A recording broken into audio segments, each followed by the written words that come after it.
ദൈവത്തിന് സ്തുതി. പ്രഭാതകിരണത്തിലേക്ക് സ്നേഹവന്ദനം. ഭാഗം 2025. ഇന്ന് ജൂലൈ മാസം 17-ാം തീയതി, 198-ാമത്തെ ദിവസത്തിലെത്തി.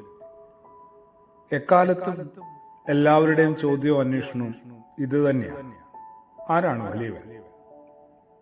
നമുക്കിടയിലെ വലിയവൻ ആരാണ്? ഈ തർക്കമാണല്ലോ ഭൂമിയിലെ എല്ലാ ബന്ധങ്ങളെയും തച്ചുടച്ചു കളഞ്ഞത്.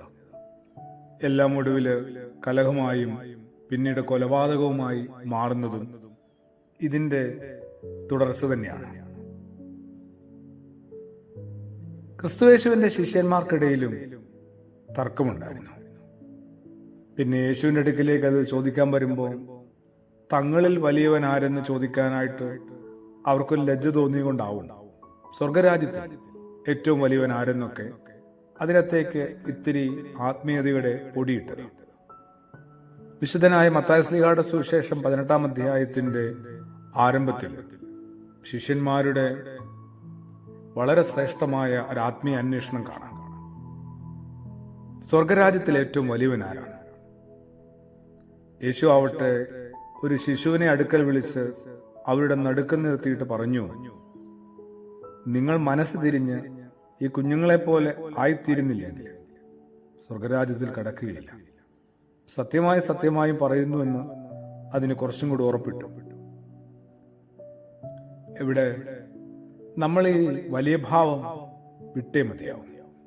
എല്ലാവരും എന്ന് പറയുന്നില്ല, മിക്കവരും അവനവന് ഉള്ളത്രയും കനം അവർ ഭാവിക്കുന്നുണ്ട്. കുറെ കഴിയുമ്പം ഇല്ലാത്ത കനം കൂടി അവർ ഭാവിക്കാൻ തുടങ്ങി. ശരിയാണ്, മിടുക്കനാണ്. അത് മറ്റുള്ളവർ അവർക്ക് തോന്നുകയും അവർ പറയുകയും ഒക്കെ ചെയ്യട്ടെ.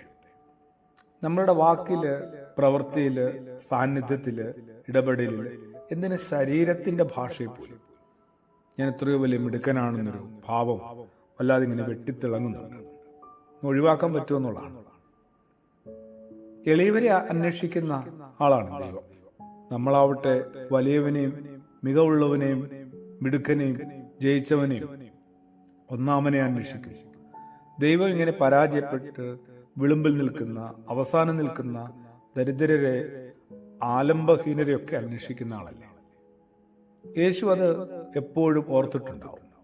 ഭൂമിയിലേക്ക് ദൈവത്തിനൊരു മനുഷ്യനായിട്ട് പിറക്കാനായിട്ട് ഒരു സ്ത്രീയെ ആവശ്യമുള്ള കൊട്ടാരങ്ങളിൽ, പ്രൗഢഗംഭീരമായ മന്ദിരങ്ങളിൽ, പ്രഭുകുടുംബങ്ങളിൽ ഒന്നും അന്വേഷിക്കാതെ മറിയം എന്ന ഒരു സാധാരണ കുഞ്ഞ് പെൺകുട്ടിയിലേക്ക് എത്തി.